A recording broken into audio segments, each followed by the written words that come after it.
Photo session.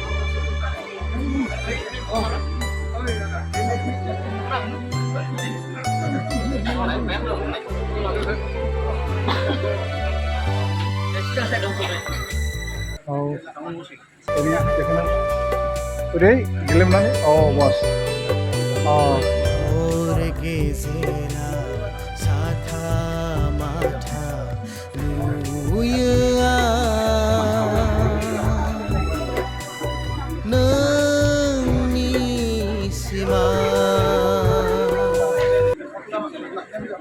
गिबि-गिबियावनो गासैनिसिमबो गोसो गोरबोनि अननाय सिबिनाय खुलुमनायखौ बावहरग्रोबाय। दिनैनि बे मेहेर गोनां बरायनाय हाबाफारिखौ दैदेननाय मानगोनां आफादगिरि लोगोसे बहाय नुजानाय दायसआव जिरायनाय गासै मानगोनां गोबां बहाय लिंजानानै लाबोजानाय गासै आलासि नोंथांमोन लोगोसे बहाय नुजानाय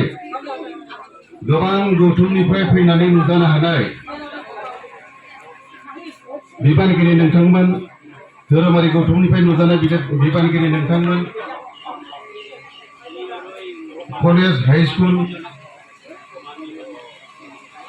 आरो बायदि बायदि फरायसालिफोरनिफ्राय फोरोंगिरि बिथांमोना, प्रिन्सिपाल बिथांमोना नुजानो हानाय बिथांमोन, लोगोसे बहाय नुजानाय एक्स आर्मी रिटायार्ड आर्मी अफिसार नोंथांमोन, लोगोसे रिटायार्ड बैंक अफिसार्स जों लोगोसे समाजखौ मोजां मोनग्रा गासै रायजो राजा नोंथांमोन, दिनै थारैनो दिनैनि बे मेहेरगोनां मानगोनां अराय सिबिसुला गेदेमा बयजोंबो सिनायजानाय बिथां देवेन्द्रनाथ ब्रह्मनि बरायनाय हाबाफारिजों लोब्बा लाखिनानै दिनै जा बिजाब बेखेवनायनि हाबाफारि, बे बिजाब बेखेवनायनि हाबाफारियाव लेंनाय लेखा आं दिनै फैदोंमोन। फैनानै आं दिनै बिजाबखौ बेखेवनानै होबाय। नाथाय मोनसे खोथा आं थारैनो लाजिनाय मोनदों जे मानो होनोब्ला दिनै जे आं जाबाय सासे नगण्य, आं सासे व्यक्ति, खारन जे बिथाङा जेरैबायदि कन्ट्रिबिउसन दं बिभिन्न बिथिङाव, शिक्षा बिथिङावनो जा, रांखान्थियारि बिथिङावनो जा, सामाजिक बिथिङावनो जा, बायदि जे बे लेखा दिहुननायखौ जे आंखौ बेखेवनो लिंनायाव आं आसलते थारैनो लाजिनोबो मोनदों आरो लाजिथावना। It's nothing but a simple matter for me, since I have neither written a single line in respect of literature. बेखायनो जे आं एसे दुखु लाजिनो मोनदों आरो जायखिजाया लिंबाय जेलाथ' फैनांगोन ना। बिदि फैनानै मोजांबो मोनदों आरो आङो गोसोआव दङ, आं जेब्ला कलेजाव फरायदोंमोन, बाक्सा कलेजाव, बे बाक्सा कलेजाव फरायनाय समाव 86-89 बहाय बिथाङा बड'फा गायसनगिरि कलेजनि बिथाङा गायसनगिरिमोन आरो बिथाङा गोबां खामानि मावलांदों, धोरोमनि बिथिङाव, थुनलाइनि बिथिङाव आरो राजखान्थिनि बिथिङावबो बिथाङा गोबां हाबा मावलांदों, समाज फोसाबनायनि बिथिङावबो हाबा मावलांदों, बहुद बिथिङाव बिहोमा दङ। जे मोनसे खोथाखौ गोजोननाय मोनदों जे मानसिखौ थांना थानाय समावनो जोङो बरायनो मोननांगौ, मान बावनो मोननांगौ। मानो होनोब्ला थैनायनि उनाव जों बिथांनो मान बावोब्लाबो बिथाङाथ' जेबो मोनथिनाय नङा, सिनायनो मोनथिला, गोसोआवबो थानाय नंला। बेखायनो थांना थानाय समावनो बे मोनसे ग्रेटेस्ट इनिशिएटिभ जादों। बियो आरो रिमार्केबल आरो मोनसे मेमरेबल मोनसे दलिल जानानै थाबाय। बियो इयुन जोलैया जाहाथे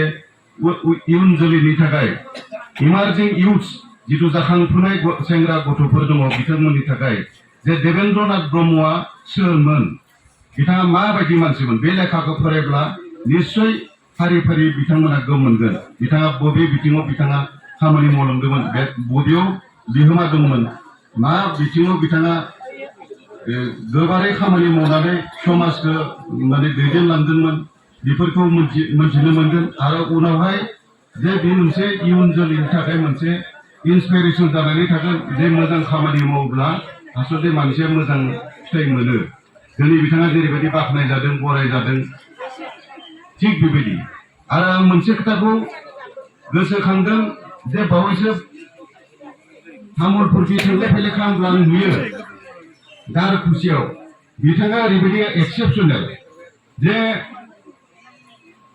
रावबो फरायाब्लाबो बिथाङा थांना थानाय समावनो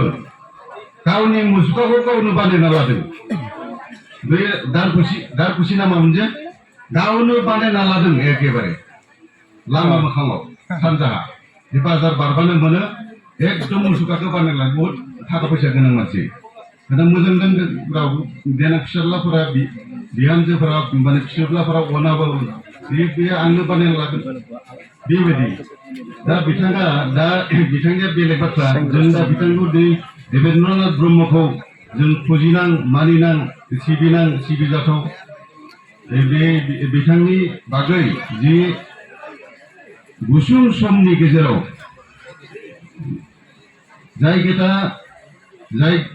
जायफोर सुबुङा बे एडिटरियेल बर्डआव नांथाबनानै बेखौ सेबखांना दिहुननायाव माने हेफाजाब खालामबाय सहाय खालामबाय बिथांमोननिसिम आंनि गोसो गोरबोनिफ्राय आङो माने हामलायथि बावहरदों धन्यबाद थाबाय आरो बेबायदि जोङो हाबाफारि लाबाय थायोब्ला जे मोजां सोरबा थालांनाय जे सुबुंनि गेजेराव बा समाजनि गेजेराव माहारिनि गेजेराव हाबा मावलांनानै बिहोमा होलांनाय दा बेफोरबायदि मानसिखौ जोङो दिहुननानै जे समाजनि गेजेराव सिनायथि होलांनो हायोब्ला जोङो मोजां थांना थानाय समावनो जोङो बिदि जुदि खालामलांनो हायोब्ला जोंनि थाखाय बहुत मोजां बे मोनसे दलिल जानानै थाबाय मेमरिबल जानानै थाबाय आरो बेनिफ्राय आं गोलाव खालामनो सानाखै बहुत गोबाव जाबाय जे जोबनायाव बिथांनि गोसो गोरबोनि अननाय सिबिनाय खुलुमनाय हामलायनायखौ बावहरनानै गसाइनि सेराव बिथांनि सावस्रिया सोलेरा फैनाय समसिम जाहाथे मोजाङै मोजां गसाइनि अननायनि जोहै जिउखौ बाबेनलांनो होनो हायो आरो लोगोसे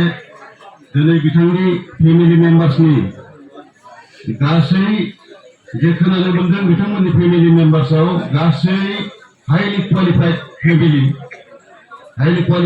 होननानै बुंनांगोन खारन बिथांमोननि न'खरनिफ्रायनो 10 जन कटनियान